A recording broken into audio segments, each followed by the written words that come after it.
தமிழ் மக்களே நான் art and Prabha. கன்னடத்துலேருந்து வந்து தமிழ் சினிமாவில் தவிர்க்க முடியாத நட்சத்திரங்களாக மாறின நடிகர்களில் ஆக்ஷன் கிங் அர்ஜுனும் ஒரு முக்கியமான நடிகர். 1984 தாலியா பாக்கியாங்கிற கன்னட படத்தோட ரீமேக்கான கார்த்திக் நளினி நடித்த நன்றி படத்தில் நம்ம கேப்டன் விஜயகாந்த் நடிக்கிறதா இருந்த முருகன் அப்படிங்கிற கேரக்டரில் நடித்து தான் அர்ஜுன் தமிழில் முதல்ல அறிமுகமாயிருக்காரு. ஆக்ஷன் கிங் அர்ஜுன் தமிழ், தெலுங்கு, கன்னடம்னு 3 லாங்குவேஜ்லேயும் 160 படங்களுக்கு மேலே நடிச்சிருக்காரு. இதில் தமிழ் படங்களில் மட்டும் விமர்சன ரீதியாகவும் வசூல் ரீதியாகவும் மக்களால் கொண்டாடப்பட்ட சிறந்த 10 படங்களை தான் இந்த வீடியோவில் நம்ம பார்க்க போகிறோம். அந்த வகையில் 10வது இடத்துல இருக்க படம் இயக்குனர் வசந்த் அவர்களோட இயக்கத்தில் 2000 வெளிவந்த ரிதம். அந்த டைமில் இந்த படம் விமர்சன ரீதியாக கொண்டாடப்பட்டாலும் பாக்ஸ் ஆஃபீஸில் ஆவரேஜான ஒரு கலெக்ஷன் தான் எடுத்திருக்கு. இருந்தாலும் இந்த படத்தையும் இந்த படத்தில் வர 5 பாட்டையும் ரசிக்க இப்போவும் ஒரு கூட்டம் இருக்குது. இயக்குனர் வசந்த் அவர்கள் நீர், நிலம், காற்று, நெருப்பு, ஆகாயம் இந்த 5 பூதங்களும் 5 பாடல்களில் வர்ற மாதிரி வைரமுத்துவோட வரிகளில் ஏஆர் ரகுமான் மியூசிக்கில் ரிதம் படத்தோட பாடல்களை உருவாக்கியிருப்பார். பெண்களுக்காக இன்னும் எத்தனை பாட்டு வந்தாலும் நதிகளையும் பெண்களையும் ஓமைப்படுத்தின வைரமுத்துவோட வரிகளில் ரிதம் படத்தில் வந்த நதியே நதியே பாட்டு தான் இன்னும் எத்தனை வருஷம் ஆனாலும் மகளிர் தினத்துக்கு வாழ்த்து சொல்ல பொருத்தமாக இருக்கும். அடுத்தபடியாக 9வது இடத்துல இருக்க படம் சுந்தர்சி அவர்களோட இயக்கத்தில் 2004 வெளிவந்த கிரி. இப்போ இருக்க 2K கிட்ஸுக்கு அர்ஜுனை பற்றி கொஞ்சமாவது தெரிஞ்சிருக்குன்னா அதுக்கு இந்த படத்தோட வெற்றியும் இந்த படத்தில் வர்ற வடிவேலுவோட அல்டிமேட்டான காமெடியும் தான் காரணம். அடுத்தபடியாக 8வது இடத்துல இருக்க படம் கலைப்புலி தானு அவர்களோட தயாரிப்பில் 1985 வெளிவந்த யார். இந்த படம் ரிலீஸ் ஆன உடனே ரொம்ப பயங்கரமாக இருக்குது, விகாரமாக இருக்குங்கிற நியூஸ் எங்கே பார்த்தாலும் பரவி பயந்து போய் யாருமே தியேட்டருக்கு வராதனால படத்தையே எடுக்கிற அளவுக்கு சூழ்நிலை மாறி இருக்கு. அதுக்கப்புறம் கலைப்புலி தானு படத்தில் கடைசியாக சாமி பாட்டு இருக்குன்னு சொல்லி அந்த பாட்டு வரும்போது ஒரு சில பெண்கள் தியேட்டர்லேயே சாமி வந்து ஆடுற மாதிரி செட் பண்ணி அதுக்கப்புறம் தான் இந்த படம் பிக்கப் ஆகி ஒரு பெரிய கலெக்ஷன் எடுத்திருக்கு. அது வரைக்கும் அதிரடி மன்னன், தென்னகத்து ப்ரூஸ்லின்னு ஒரு சில அடைமொழிகளோடு இருந்த அர்ஜுனுக்கு இந்த யார் படத்தில் தான் கலைப்புலி தானு முதலாக ஆக்ஷன் கிங்னு டைட்டில் கொடுத்துருக்காரு. இதுக்கு அடுத்தபடியாக 7வது இடத்துல இருக்க படம் 1987 தமிழ், தெலுங்குன்னு 2 லாங்குவேஜ்லையும் வெளிவந்த சங்கர் குரு. 80களில் இந்த படம் அர்ஜுனுக்கு ஒரு பெரிய வெற்றி படமாக இருந்தாலும் அதுக்கப்புறம் 90களில் கூட இந்த படத்தை பற்றி யாருமே பேசலை, கொண்டாடலை. அது ஏன்னும் தெரியல. ஆனால் இதே படத்தில் வர்ற மலேசியா வாசுதேவன் பாடின காக்கி சட்டை போட்ட மச்சான் பாட்டை மட்டும் இப்போ வரைக்கும் ரீல்ஸ்லையும் ஷார்ட்ஸ்லையும் எடிட் பண்ணி போட்டுகிட்டே இருக்காங்க. அடுத்தபடியாக 6வது இடத்துல இருக்க படம் மருதமலை. வடிவேலு அர்ஜுன் காம்போவில் வந்த கிரி, ஜெய்சூர்யா, சின்னா, ஆணை, வாத்தியார், மணிகண்டா இது எல்லாத்துலேயுமே காமெடி நல்லா ஒர்க் அவுட் ஆகியிருந்தாலும் கமர்ஷியலாக ஹிட்டான படம்னா அது கிரியும் மருதமலையும் தான். அதனால தான் மருதமலை 6வது இடத்துல இருக்குது. இந்த படத்தில் வடிவேலு அர்ஜுன் வர்ற அத்தனை சீன்ஸும் இன்னைக்கு மீம் கிரியேட்டர்ஸ் கொண்டாடிட்டு இருக்காங்க. அடுத்தபடியாக 5வது இடத்துல இருக்க படம் ஏழுமலை.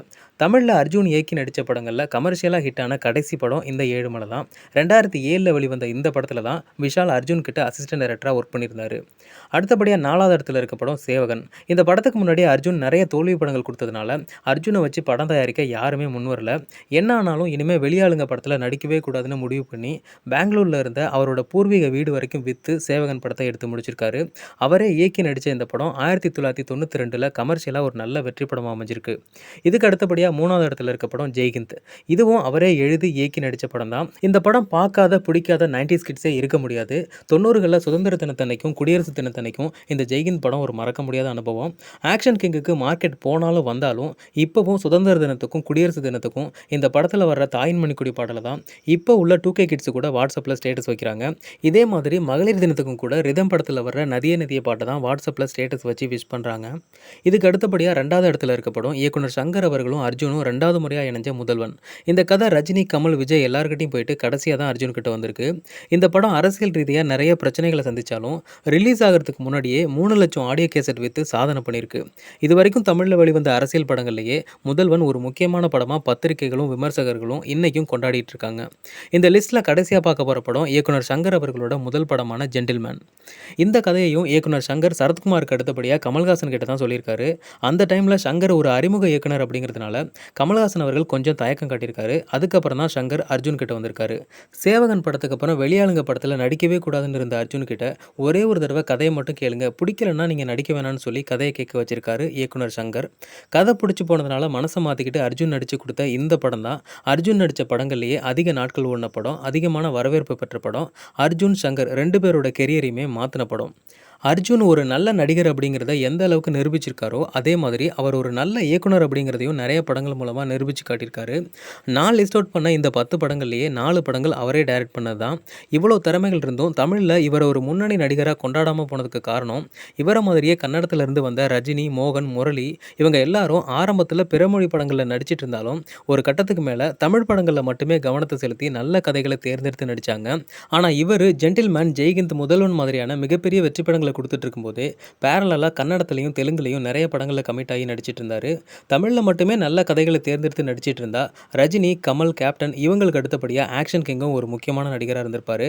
இப்போ ஆக்ஷன் கிங்கோட ஹீரோ இமேஜ் போனாலும் 2011ல ஏசிபி பிருத்திவிராஜ், 2018ல ஒயிட் டெவில், 2023ல ஹரோல்டு தாஸ் இப்படி ஏதோ ஒரு வகையில நம்மள என்டர்டெயின் பண்ணிட்டு தான் இருக்காரு. விடாமுயற்சி, தீயவர் குலைகள் நடுங்க இந்த படங்கள்லலாம் ஆக்ஷன் கிங்கோட பெர்ஃபார்மன்ஸ் எப்படி இருக்க போகுதுன்னு வெயிட் பண்ணி பார்க்கலாம். இந்த வீடியோவ பார்த்த தமிழ் ரசிகர்களுக்கு ரொம்ப ரொம்ப தேங்க்ஸ்.